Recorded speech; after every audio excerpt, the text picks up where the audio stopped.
It's interesting to me that we're focused on the price of eggs when we know it's down. What I don't remember hearing is when Biden was in office and inflation was not 9.1%, about you talking about how high the prices were, or anybody, for that matter, actually saying, okay, why is inflation at 9.1%? Why are we averaging 4.95, nearly 5% of inflation? Why is it in the first 100 days? That should be the conversation.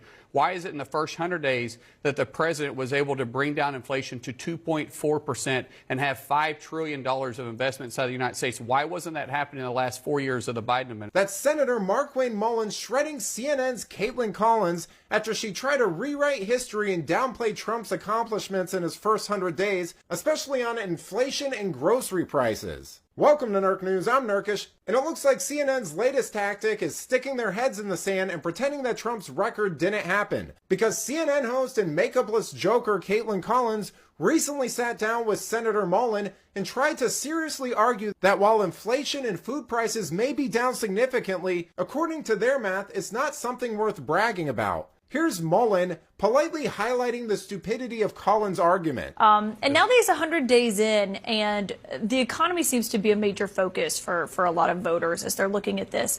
In that interview tonight, he talked about the 145% tariffs in place on China. He said he thinks China will actually end up eating most of that.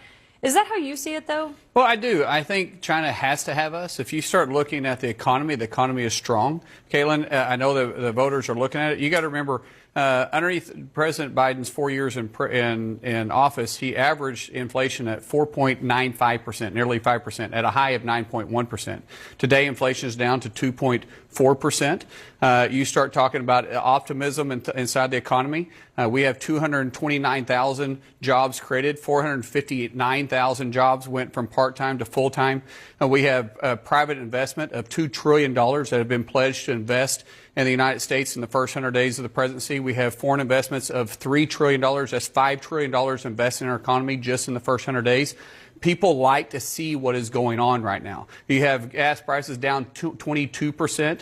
And when you start talking to American people, they are excited about where our country is headed. But if the numbers are as good as the president says they are, I mean, he's wildly exaggerating how much eggs are down. They're not down 87%. If they were, people would be paying 50 cents for a dozen of eggs, which obviously, you know that they're the not. fact is they're down. And as I said, at the height... Right, but why not just say exactly how much they're down? Well, at the height, it was 9.1%. So it depends on what metric you're using. At 9.1%, they're down to 2.4% now. Inflation, that is a significant drop. That's not 50%. You're getting down to actual real numbers at that point. So it depends on which point you're talking about.